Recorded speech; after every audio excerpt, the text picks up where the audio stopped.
Dawn huma biss uħud mill-eżempji ta' filmati kreati bl-AI li juru rappreżentazzjonijiet qarrieqa tal-Prim Ministru Donald Trump u Kamala Harris. Filmati oħrajn juru l-President Amerikan Joe Biden rappreżentat biex bijat manipulati jidher mitluf diversi drabi waqt l-eqel ta' dibattiti meta diversi bdew jistaqsu jekk għandu xi kontest tal-elezzjonijiet.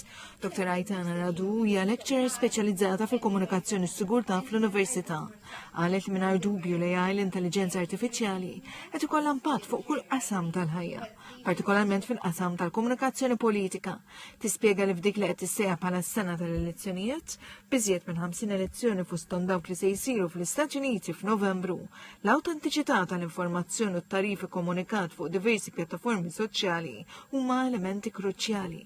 Taċċenna iżda li minkejja l-perċezzjoni dwar il-ħsara assoċjata mal-AI hemm diversi benefiċċji partikolarment fl-analiżi u kif qed isservi biex twassal l-informazzjoni lil diversi niċeġġ ta' votanti bħal fil-każ tal-elezzjonijiet fir-Renju Unit fejn kien ikkrea chatbots biex iwieġeb domandi bażiċi tal-elettorat. On one hand we have the fact that it helps underdogs, so people who don't have as much financial resources as others to design and implement a campaign.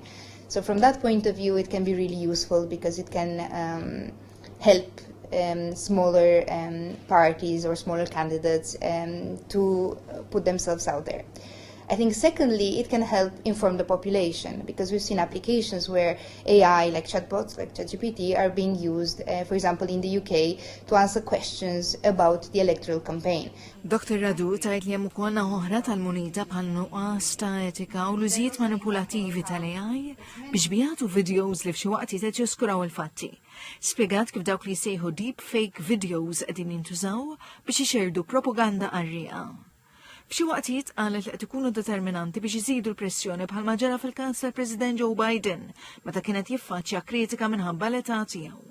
Qalet madankollu li riċerka kontinwa tindika li fil-waqt li AI qed isservi biex timmobilizza lill-votanti ma jidirx li qed ikun fattur deċiżiv biex jissawru jew ibidlu opinjonijiet eżistenti. I think more dangerous today is the quality of AI-generated content that is so good that it's almost impossible for an ordinary person or even an expert to distinguish. And once it is spread out there, once it enters, the information ecosystem, then it's almost impossible to put a stop to it. Għal dan il-għan fisret kemm leġislazzjoni aġġornata u l-edukazzjoni dwar il-medja u l-litterizmu diġitali huma għodda kruċjali li għandhom jibdew ikunu malma fl-iskejjel u fid-djar miċkunija.